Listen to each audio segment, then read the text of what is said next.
Y vamos a tratar en esta conferencia, la tercera conferencia de nuestro seminario, con las funciones del hombre y las funciones de la mujer. Las funciones hombre-mujer. Porque uno de los más grandes problemas de los matrimonios que hemos por lo menos visto a través de muchísimos años de tener seminarios y dar consultoría a los matrimonios es que el hombre no entiende que las funciones de la mujer son completamente diferentes a nosotros. No entienden muchos hombres, como yo también era bien cabezón, ¿verdad?, que las mujeres piensan completamente diferente a nosotros, actúan diferente a nosotros y además hablan más que nosotros. Las mujeres están platicando y se despiden, nos vemos, ya se pararon de la mesa, se siguen saludando, adiós, llegan a su cuarto y se despiden otra vez por teléfono. Entonces nosotros no somos así. Se juntan, yo he ido por mi esposa, me dice voy a estar con unas amigas, ¿verdad?, cristianas, vamos a estar platicando. La dejo como a las 4 o 5 de la tarde, llego a las 8 o 9 de la noche por ella y siguen platicando. O sea, yo no lo entendía yo, ¿no? Nosotros nos juntamos a los 15, 20 minutos, arreglamos el negocio, lo que tengamos que hablar, pero platicar 3 o 4 horas. Y uno de mis problemas más serios que tuve con Marta, mi esposa, era que cuando me sentaba yo a platicar con ella, ella es testigo de todo lo que yo estoy hablando en este momento, pues le daba el avión. Oye, sí, amén, amén, gloria a Dios, a mi amor. Y ella se daba cuenta porque las mujeres son más psicológicas que nosotros cuando nosotros les estamos poniendo atención o les damos el avión. Y a la mujer lo peor que le puede hacer a tu esposa es darle el avión. Porque a las mujeres les interesa que nos interesemos en lo que nos están diciendo. Y nosotros tenemos la cabeza por aquí, por allá, y eso a mi esposa le molestaba muchísimo. Y tardé mucho tiempo, ¿verdad?, en entender que tengo que sentarme con ella, platicar con ella, oír lo que me está diciendo, ponerle atención si quiero mantener mi compañerismo con mi esposa, la madre de mis hijos, abuela de nuestros nietos. Entonces, todas estas circunstancias son muy importantes. Muchas veces mi esposa me ponía cortinas en mi oficina atrás. Yo llegaba a los 3, 4 días, me decía mi esposa, se paraba enfrente con cara así de ¿por qué? ¿Qué te pasa? Ni siquiera me da las gracias, me decía. ¿De qué? Te puse cortinas nuevas. Le decía, ¿cuáles? Yo tenía 3 o 4 días y no me he dado cuenta que nos había puesto cortinas, porque los hombres somos diferentes y las mujeres son extremadamente detallistas.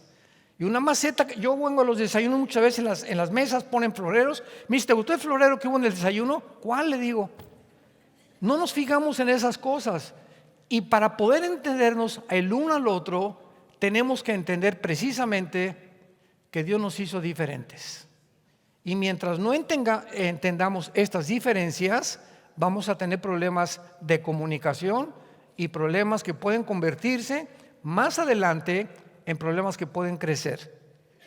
Porque tenemos que entender claramente, ¿verdad?, que la mujer fue hecha diferente a nosotros, es más débil, es un vaso frágil, es la reina de la casa, y la debemos de tratar con fragilidad para que nuestras oraciones, 1 de Pedro 3:18, no tengan estorbo.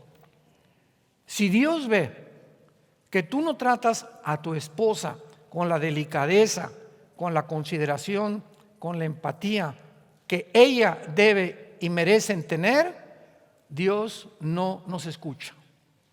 A este grado, una mala relación que tengamos con nuestra compañera, no le pidas nada a Dios. Nuestras oraciones van a rebotar.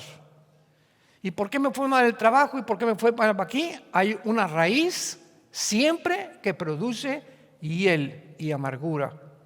Y es tu relación con tu esposa. Dios considera tan importante nuestra relación que no puede un hombre caminar así y la esposa así. O caminamos juntos o no caminamos. Hermano, es que yo soy más santo, ¿verdad? Y ella todavía está, pues vas a tener que esperarla a que te alcance o a que tú puedas tener la paciencia, porque no hay nada como que yo me adelanto y ella se queda, o tú te adelantas y su esposo te queda. No funciona así el matrimonio. Tenemos los dos, es como un triángulo que caminamos, ella está aquí, yo estoy aquí, Dios es en la punta. Mientras más caminamos los dos cerca de Dios, más nos encontramos el uno con el otro. Porque esta es la relación perfecta, caminar los dos con la palabra de Dios para que podamos verdaderamente estar unidos al final, y es Cristo el pegamento que nos mantiene hasta que Él regrese. Muy bien. No cabe duda que vivimos una de las épocas más confusas, política, económica, religiosa, espiritual, y por si fuera poco, de géneros. Increíble. Trágicamente, el factor para el debilitamiento de la definición de los roles en la familia, en el matrimonio, es que el hombre y la mujer son iguales sin diferencia de funciones. Y desgraciadamente hay muchas mujeres, y yo he oído también a algunos líderes o algunas, vamos a ver, que dirigen iglesias usando Gálatas 3:28. Lo voy a leer rápidamente. Gálatas 3:28. Dice Pablo: ya no hay judío ni griego, no hay esclavo ni libre, no hay varón ni mujer, porque todos nosotros somos uno en Cristo Jesús. Entonces usan este versículo para decir que no hay diferencia entre el hombre y la mujer. En un sentido es verdad, porque los dos fuimos creados a su imagen y semejanza, pero sí hay función en roles. Sí hay función en responsabilidades, porque vamos a ver por qué Dios le entregó el liderazgo al varón y por qué es el varón el que es responsable delante de Dios de cómo funciona una familia. No la mujer, somos nosotros los varones. Vemos nosotros aquí en Génesis capítulo 2, versículo 7, las tres áreas principales que Dios trata con Adán antes que Adán viniera al mundo. Dios trata con Adán en el huerto sin que la mujer haya nacido, haya sido traída a él. Y en estas tres responsabilidades nos muestra Dios que desde el principio Él iba a tratar con el varón como responsable, como cabeza de su familia y no la mujer. Dios iba a establecer un patriarcado y no un matriarcado. Los grandes psicólogos del mundo, tanto cristianos como no cristianos, están de acuerdo en que casi el 60% del homosexualismo proviene de mujeres que gobiernan su casa, donde los varoncitos, los hijos varones, son criados bajo la mamá, bajo las faldas de la mamá y no bajo el papá. El hombre necesita un modelo y tiene que ser el papá.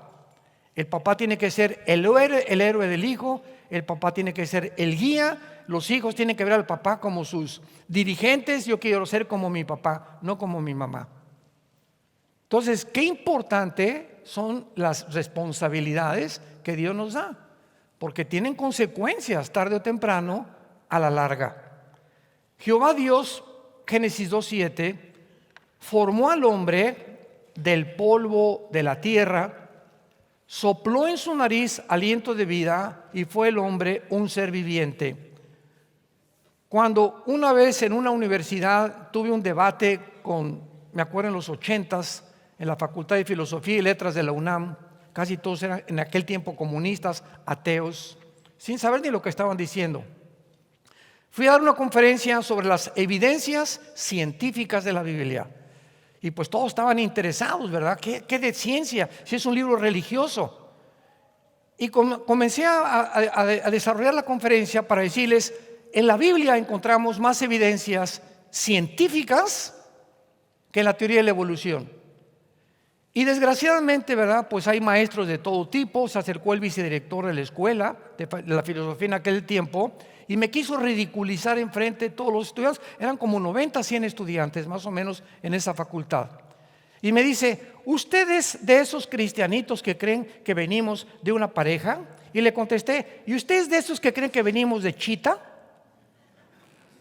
Y me dice, ¿de qué está usted hablando? Le dije, usted me está diciendo que por un accidente apareció un chango, por otro accidente apareció una changa con órganos reproductores femeninos y por un tercer accidente apareció un changuito. Somos dos accidentes en medio de un accidente. Cuando la biología, la física y la genética niegan y hacen pedazos la teoría de la evolución, científicamente, ya no con la Biblia. Y entonces comencé a desarrollar este tema y les dije, dice la Biblia, qué interesante, que Dios forma al hombre el cuerpo del polvo de la tierra.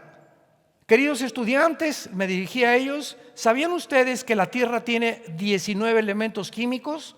Fosfato, flúor, yodo, sodio, etcétera, etcétera, que son los 19 elementos químicos que tiene el cuerpo humano. ¿Y sabían que la tierra tiene 4 gases, oxígeno, nitrógeno, etcétera, etcétera, que son los 4 gases que tiene el cuerpo humano? ¡Qué cosa tan interesante! ¿Y sabían ustedes que todo lo que Dios creó y los árboles frutales es la comida que Dios diseñó para nuestro cuerpo? Dios pone en todas las hierbas, en las plantas, en las raíces de los árboles y en las frutas los elementos, los nutrientes, las vitaminas, los minerales que nuestro cuerpo necesita, porque fuimos hechos de la tierra, el cuerpo humano. ¡Qué tremendo! Una vez que Adán estaba ya formado como con su cuerpo, Dios hace algo que Dios no hizo con los animales. Y Dios hizo esto sobre Adán. Dios le infunde al ser humano algo que los animales no recibieron, que se llama el espíritu. Hace muchos años, cuando Caleb, nuestro hijo, era niño, chiquito, Marta y yo lo llevamos al pediatra, y me acuerdo que una vez lo acostaron, tenía como 6 meses, y nos dice el pediatra, ¿ven ustedes aquí el hoyito que tiene aquí arriba del coxis? Sí, me dice, ahí estaba la cola. Mi esposo y yo nos volteamos. Un pediatra, no saben ustedes los títulos tan elevados que tenía en la medicina, de los más altos pediatras. Su esposa era cristiana y pues nos recomendó con su esposo. Le dije, ¿cómo que la cola? Me dice, pues sí. ¿Y qué le pasó a la cola? Dice, la evolución se fue perdiendo, pero nacimos con cola. Y aquí está la prueba, me dice. Y le dije, ¿sabes tú cuál es la diferencia entre el hombre y la mujer?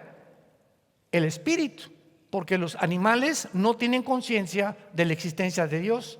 El ser humano fue creado con la conciencia de que hay un Dios y no hay ninguna civilización, ninguna tribu en la historia que no haya adorado a algo o a alguien.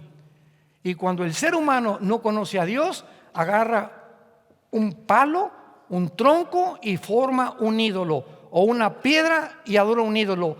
Y el hombre, de lo que él formó, se hinca a adorar algo que hicieron sus manos. Como dijo Sigmund Freud, el psicólogo vienés, el hombre es incorregiblemente religioso. ¿De dónde viene esta religiosidad? ¿De dónde viene este deseo de adorar algo o a alguien? A la luna, o en Teotihuacán vamos a cargarnos de la energía de la luna, o el sol o las estrellas, pero el ser humano fue creado para adorar. ¿Y de dónde vinieron las religiones? De este instinto, porque fuimos creados para ser eternos y traemos dentro la eternidad. Y por eso la Biblia dice que recibimos el Espíritu y el hombre fue hecho un ser viviente. Vean ustedes el versículo 8 y el versículo 9 de Génesis capítulo 2. Jehová Dios plantó un huerto en Edén, al oriente, y puso allí al hombre que había formado. Jehová hizo nacer de la tierra todo árbol delicioso a la vista, bueno para comer, árbol en medio del huerto y el árbol de la ciencia del bien y del mal. Vean ustedes que la Biblia dice que cuando Dios formó al hombre, lo formó fuera del Edén, no en el Edén. ¿Ya se fijaron? Dichosos los que trajeron su Biblia. Los demás están. ¿Qué dijo? Jehová plantó un huerto en Edén al oriente y allí puso al hombre. Y lo primero que Dios le da al hombre como responsabilidad lo encontramos en el versículo que sigue, versículo 15. Tomó Jehová Dios al hombre para que lo labrara y lo guardara. Todo esto ha dado la controversia de que los días de la creación no fueron de 24 horas. Los primeros 3 días de la creación no había sol ni había luna. Y dicen muchos, ¿cómo puede haber 24 horas? ¿Que no fueron 1000 años cada día que Dios dice? ¿O qué dice la Biblia que fue creados de acuerdo a la tarde o a la mañana? Y ha habido controversia de astrónomos cristianos que dicen, ¿verdad?, que pudo haber sido de 1000 años cada uno de los días, porque es imposible que en el 6º día Dios haya nombrado a Abraham responsable del huerto para que lo labrara y lo guardara. Número 2, dice el hombre, le presenta a los animales, versículo 19, para que Adán le ponga nombre a todos los animales.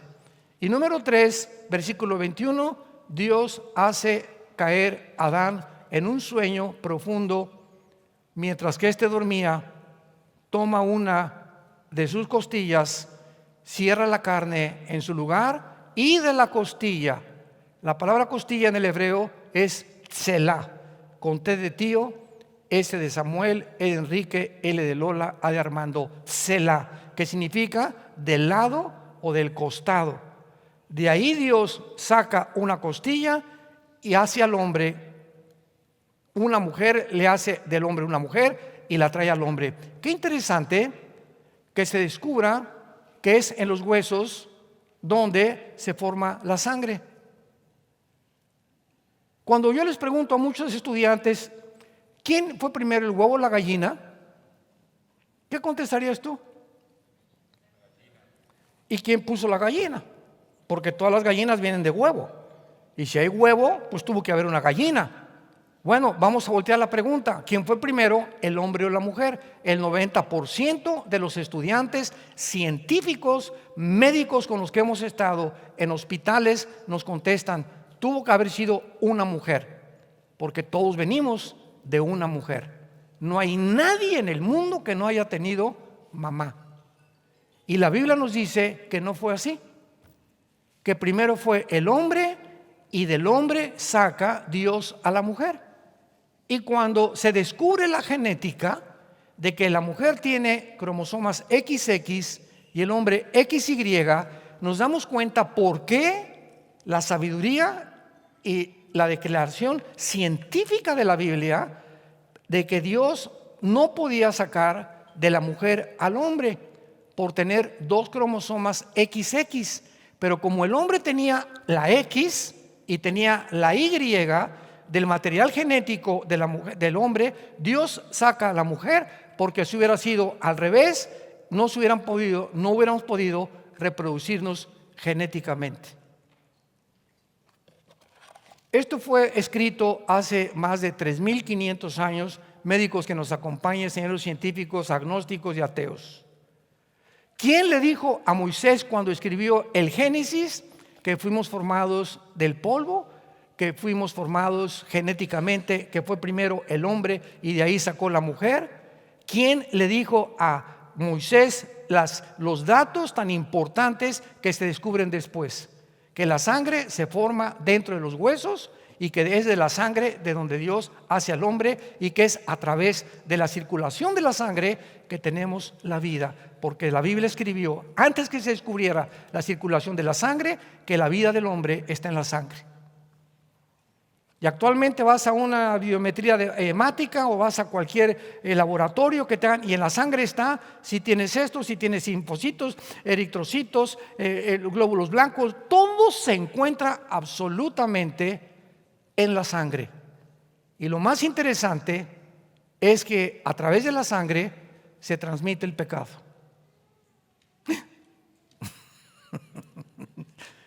Los voy a dejar en tensión cuando yo lo explique ahorita a continuación.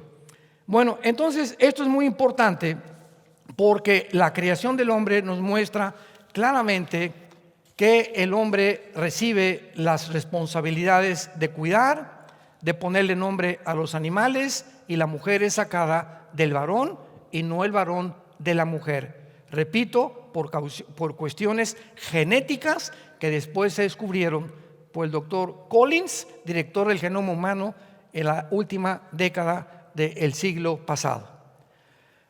Veamos ahora que una vez que Dios saca a la mujer del varón, cuando la ve a Adán, pega un grito y dice: ¡guau! Cuando estuvo delante de una changa, de una jirafa, de un rinoceronte, ¿verdad? Pues le puso nombre a todos los animales y no se encontró ayuda idónea para él. Y desde el cielo se oyó una voz que dijo: no es bueno que el hombre esté solo.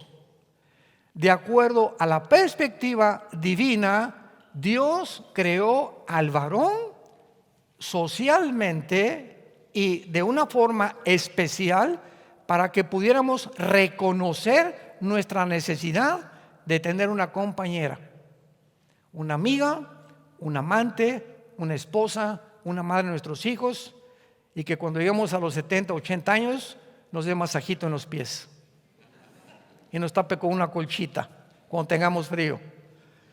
Pero no es bueno, de acuerdo a Dios, que el hombre esté solo, y esto lo comprobamos a través de toda la historia, porque ahora han visto los grandes especialistas en la medicina y en la genética y en la senilidad que los hombres casados duran más tiempo que los hombres solteros.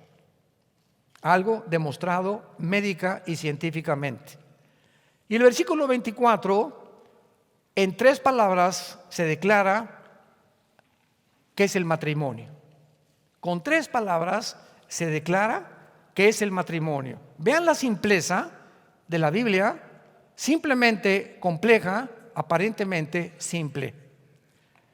Por tanto, dejará el hombre a su padre y a su madre, se unirá a su mujer y será una sola carne. ¿Qué es el matrimonio? Mamá, bye. Papá, bye. Fido, mi perro, bye, Fido. Todos, mi familia, la que nos trajo al mundo, se queda atrás. El momento que nos casamos, nuestra familia anterior, hermanos, papá, se quedan atrás, y de ahí en adelante mi esposo y yo ante Dios somos la nueva familia, y voy a seguir respetando y honrando a mis papás. Pero ¿sabes una cosa, mamacita? A esta muchacha que está junto a mí, que es mi esposa, la van a respetar y la van a tratar igual que como si fuera yo. Y ahora va a ser como si fuera su hija y como si fuera tu hija, papacito. ¿Por qué? Porque ahora somos una familia. Y nos muestra la experiencia que cuando viven terceras personas en un matrimonio, acaban casi siempre en divorcio. En otras palabras, no te lleves a tu mamá a la luna de miel. Suegros que me están escuchando en este momento, si visitamos a nuestros hijos recién casados, estemos con ellos 3 o 4 días nada más. No te quedes más de 1 o 2 semanas con ellos. No es bueno, ni psicológica ni privadamente. Yo recuerdo hace muchos años les conté una historia de un hombre que dijo: no, sí es cierto, el pastor tiene razón, yo tenía ya como 2, 3 años de casado y mis suegros vinieron a mi casa. Y me levanté un día, me dio un testimonio a todos, me levanté como a la 1 de la mañana y abrí el refrigerador y del otro lado se apareció un marciano. ¿Cómo que un marciano? Sí, mi suegra llena de tubos. Me dio un susto, me dice, a la 1 de la mañana y yo estaba en chones. Entonces me di cuenta que ya no podía andar en chones en mi casa, perdí mi privacidad, perdimos nuestra sencillez, mi esposa y yo. ¿Por qué? Porque estaban ahí los suegros, no podíamos ya hacer nada, porque muchas cosas ya tenían 2 semanas y el muerto y el arrimado apestan a los 3 días, como dicen vulgarmente en México. ¿Qué sabe la Biblia? Dejará el hombre a su padre y a su madre, y ya se casaron. Dejemos que nuestros hijos se enfrenten el uno con el otro. Mamá me pegó. Pues aguántese. Tenemos que entender el daño que les hacemos a nuestros hijos cuando nos metemos demasiado en su matrimonio. Tienen que pasar problemas, tienen que enfrentarse el uno con el otro, etcétera, etcétera. Entonces el matrimonio es dejar el pasado, la familia pasada. Ya ahora mi esposa, escuchen esto, finalmente, en el primer punto, es mi principal prioridad. No mis papás, ni mis hermanos, ni mi perro. Mi esposa es, de ahí en adelante, después de Dios, mi principal prioridad. Primero Dios, después mi esposa, en tercer lugar mis hijos, en cuarto lugar mi familia o mi trabajo. Esta es la prioridad establecida en la Biblia por Dios. Si tú pones en tu nuevo matrimonio, es que tú no eres como mi mamá, y no me haces los huevos como mi mamá, y no cocinas como mi mamá, y comenzamos a compararnos, en ese momento vas a destruir psicológicamente a tu esposa, porque te va a contestar, tienes razón, no soy tu mamá, soy tu esposa. Y si tu mamá hacía las cosas, ¿verdad? Te vas a acostumbrar a como yo te hago los huevos y te aguantas. En segundo lugar, dejará el hombre a su padre y a su madre, se unirá a su mujer. El matrimonio es la unión física, sexual de un hombre y de una mujer. Esta es la razón por la que la mujer tiene órganos reproductores femeninos y el hombre tiene órganos reproductores masculinos. Es la masculinización y la feminidad de dos seres completamente diferentes que al unirse de una forma maravillosa, Dios trae familia a este mundo. Los órganos de la mujer fueron desarrollados para que fuera mamá desde niña. Las niñas ya con las muñecas, los niños con el carro de bomberos, de la policía, quieren ser soldados, quieren ser etcétera, etcétera. Las niñas quieren ser princesas, sueñan con un príncipe azul. Desde chiquitos el hombre y la mujer somos completamente diferentes. Qué tristeza que en el siglo que vivimos quieran invertir los papeles y decirle al niño, juega con las muñecas, y a las muñecas, juega con el carro de bomberos, y despersonalizarlos y robarles su identidad. No hay crimen más grande que se pueda cometer. Esto significa una cosa: el sexo fue creado para ser usado única y exclusivamente dentro del núcleo y de la dimensión del matrimonio. Nunca antes del matrimonio, y en el matrimonio nunca con otra mujer que no sea tu esposo, ni con otro hombre que no sea tu esposo, porque se llama adulterio a los ojos de Dios. Y el que comete adulterio, Proverbios 6:32, corrompe su alma, heridas y vergüenza hallará, y muchos años tardará para que tu esposa te perdone o para que tu esposo te perdone. Es el enemigo más grande que existe dentro de un matrimonio, el adulterio. Se unirá a su mujer y serán una sola carne. Usar el sexo antes o durante el matrimonio o con otra persona que no sea mujer y que sea hombre es algo animal, es algo no natural, que viola completamente lo establecido por este libro, no por el Corán, no por el Tripitaka de Buda, no por los Vedas de los persas, no por ninguno de los libros sagrados, ni por ningún libro de los hindúes. Solo la Biblia establece las leyes del sexo y del matrimonio. Qué libro tan maravilloso es la Biblia. Y finalmente, y serán una sola carne. Lo que Dios juntó, no lo separe el hombre. Y estaban ambos desnudos, Adán y su mujer, y no se avergonzaban. El último retrato de la primer pareja que Dios creó en el huerto del Edén, el último retrato es ella desnuda, Adán desnudo, y no se avergonzaban. No había temor, se podían ver a los ojos, con sinceridad, se amaban, pero algo sucedió en la creación del hombre y la mujer, que todos lo sabemos. Hicieron caso a Satanás, participaron del árbol de la ciencia, el conocimiento del bien y el mal, y le dijeron a Dios, ahora vamos nosotros a determinar qué es bueno y qué es malo. No necesitamos que tú legisles la moral, no, yo voy a decidir qué es bueno y qué es malo. Y desde ahí hasta nuestros días, el hombre ha llegado a tal confusión que a lo bueno le dicen malo y a lo malo le dicen bueno. Al hombre le dicen mujer, a la mujer le dicen hombre.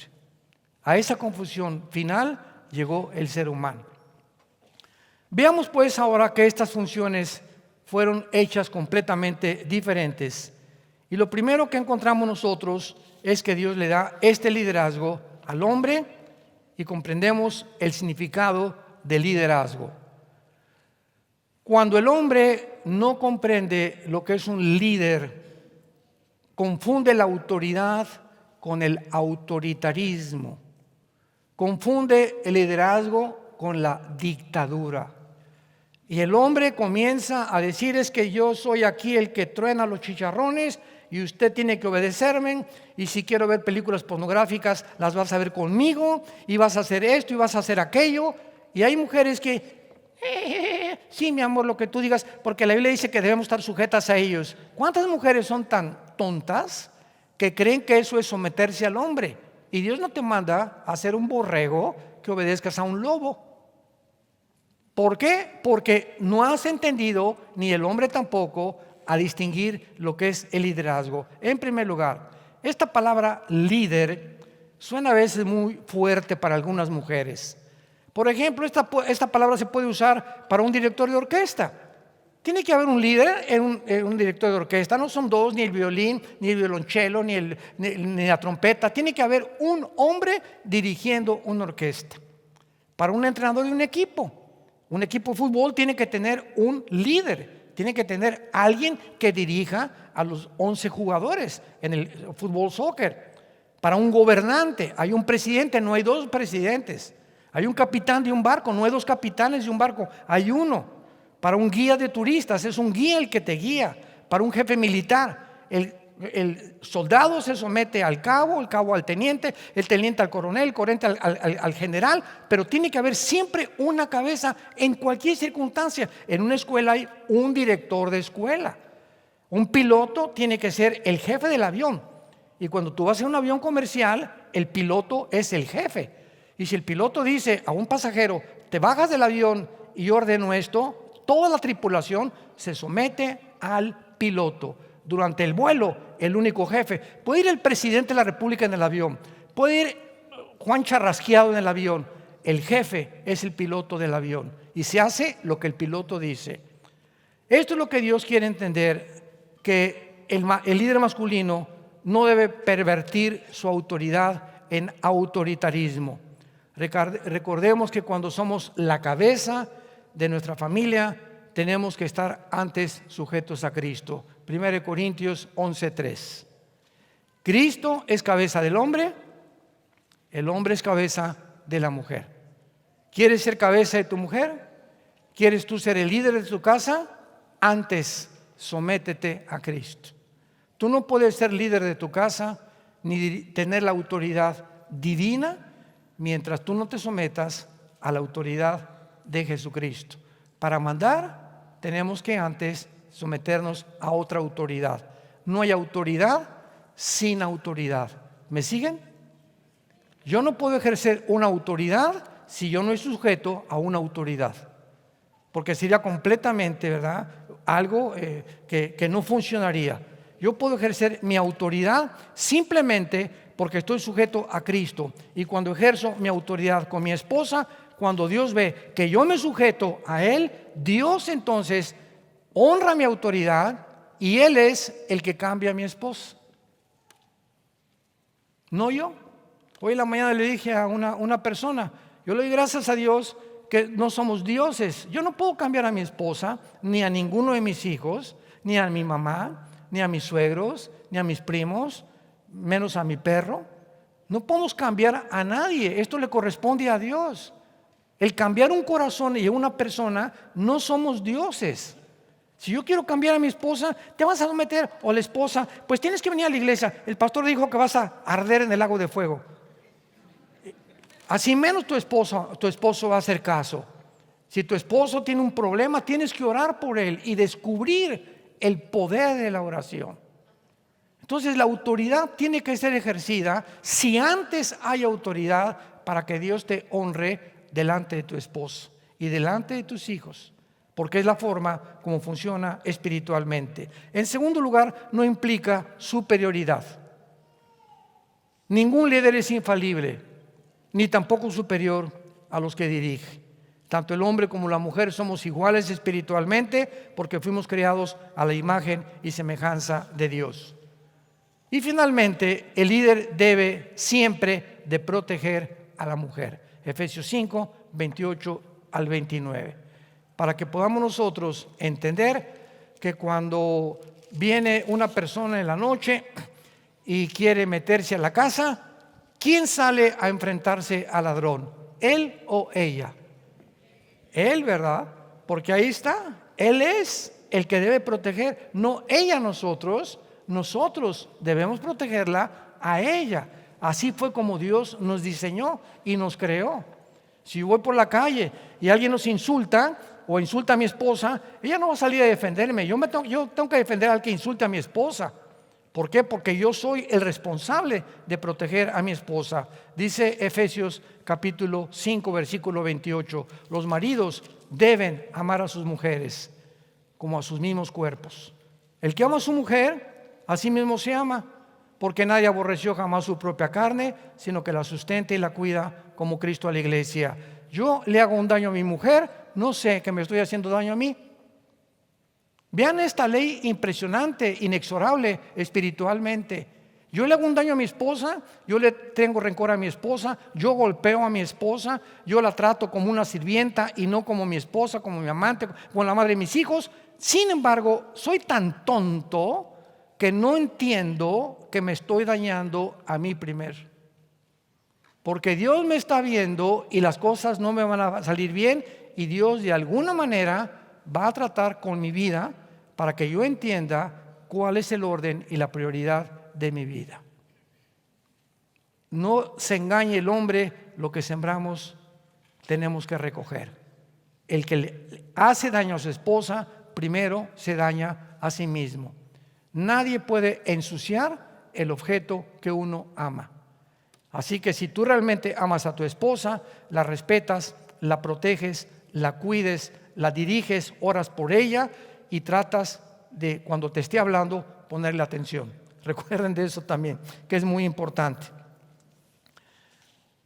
Vamos ahora con las mujeres rápidamente, porque no cabe duda que la verdadera feminidad, ¿cómo ha sido distorsionada? Impresionante. Principalmente por los medios masivos de comunicación.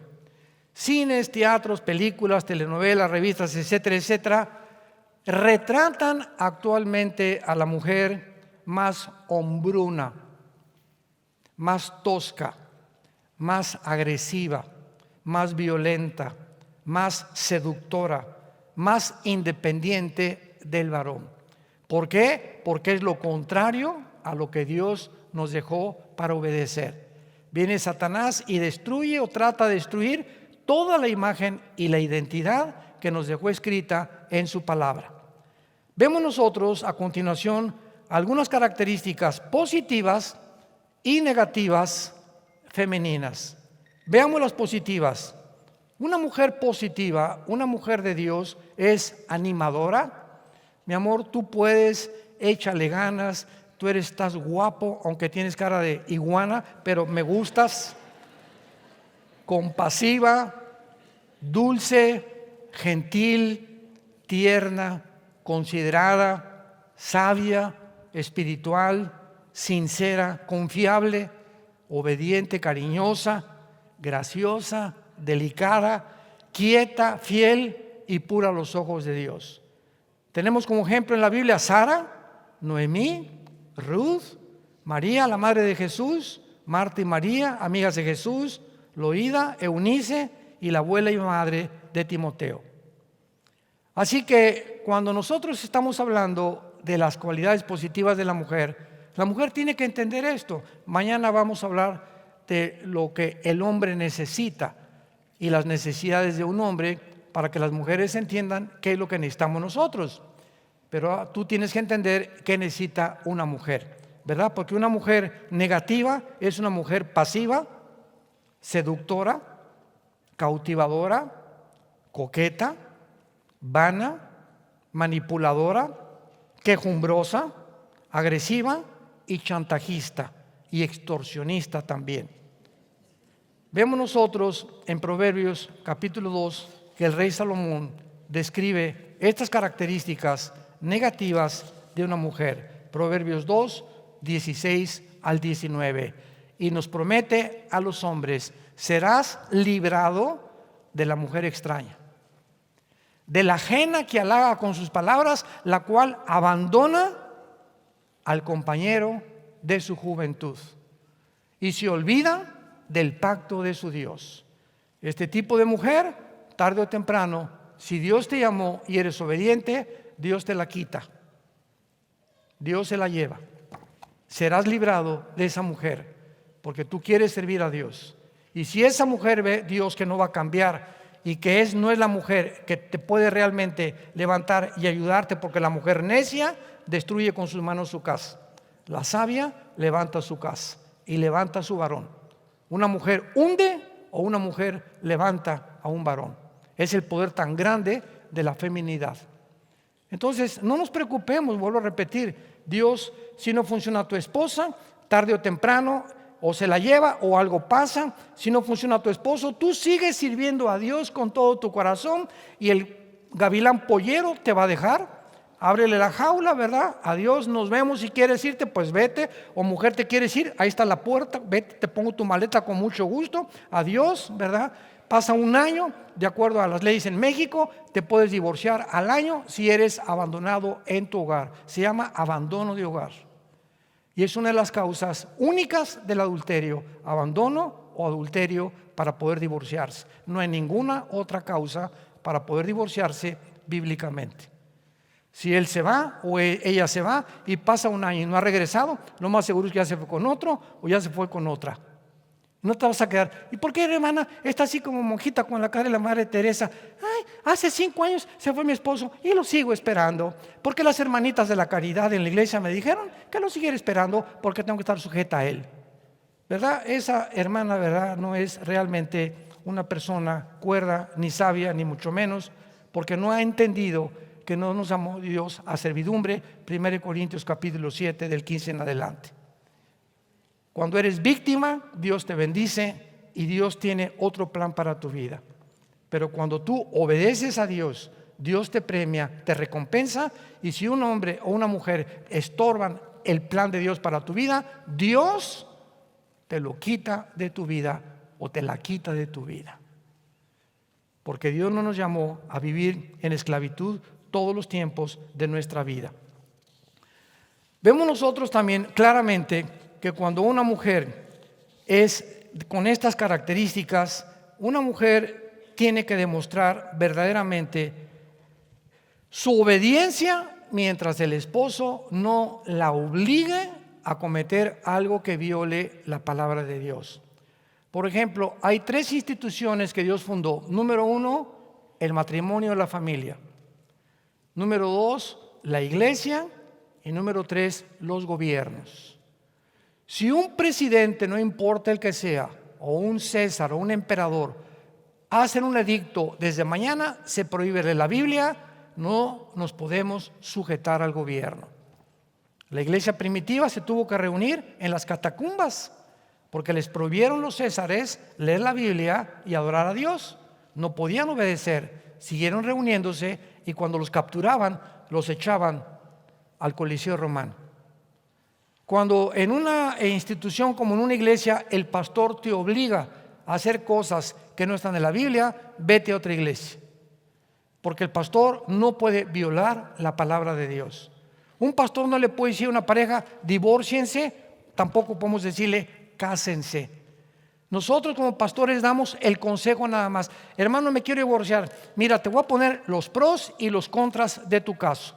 Pero finalmente yo no te voy a decir que te cases o que te divorcies. Tú eres responsable y tú vas a tomar la decisión. Yo te digo, si tú te casas con ese hombre, te va a ir así y así y así y así. Pero si te casas, va a ser por tu responsabilidad. Yo no te puedo prohibir de decirte, si tú te casas, ya no regresas a la iglesia. Eso es dictadura. Eso es manipulación. Eso es enseñorearse de las ovejas y no somos dueños de ustedes. Nosotros estamos para servirlos a ustedes, para aconsejarlos y dejar que ustedes sean responsables de las decisiones que tomen delante de Dios.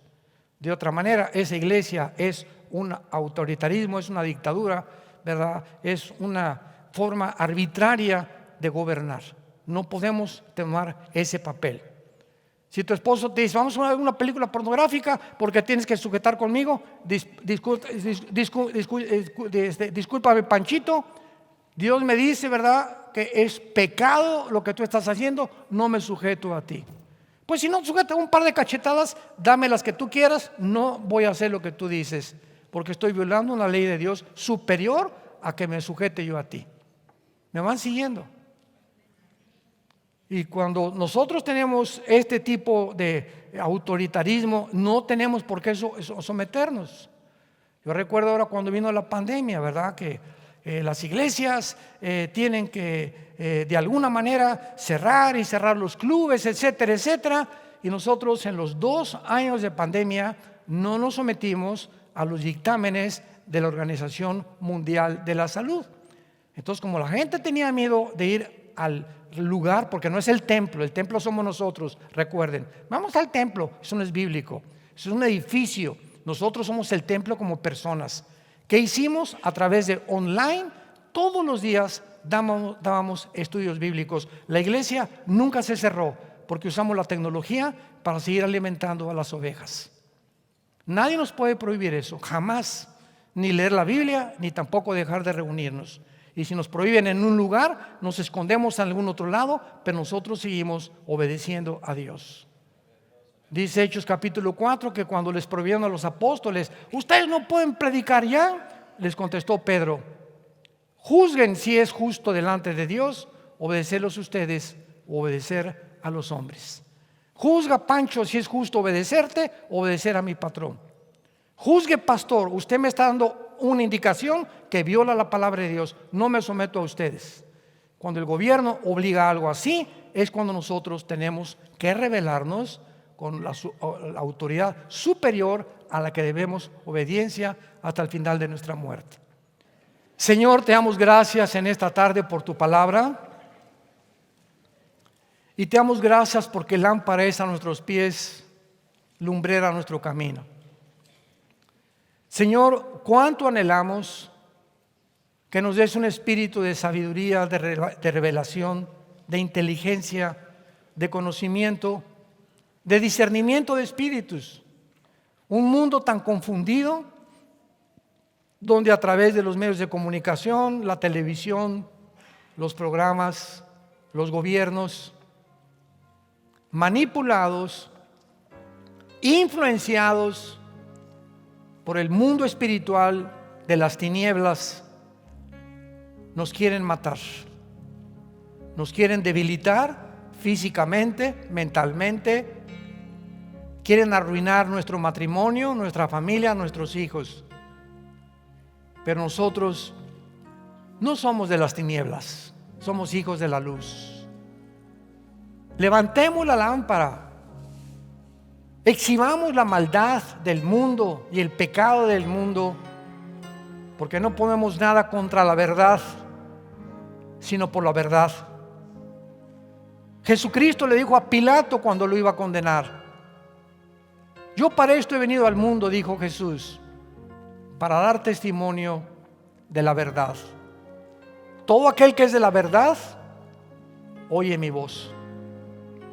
Señor Jesús, hemos oído tu voz a través de tu palabra y queremos seguirte hasta el final de nuestra vida. Permanecer firmes en la esperanza a la que nos has llamado y discernir, tener esa capacidad espiritual de distinguir entre el bien y entre el mal. No son los psicólogos, ni los sexólogos, ni los políticos, ni los psicólogos, ni psiquiatras, ni filósofos, ni politólogos los que nos dicen cómo vivir. Eres tú. En tu palabra no hay nada torcido ni perverso en ella. Ella es luz y sabiduría a los que entienden y a los que obedecen tus mandamientos. Cuán grande es tu bondad que has demostrado para los que te temen, porque nunca seremos avergonzados los que conocemos tu nombre, porque nunca nos has abandonado ni nos abandonarás. Te bendecimos, Jesús, y te damos toda la gloria por este tiempo que nos has dado alrededor de tu palabra. Amén.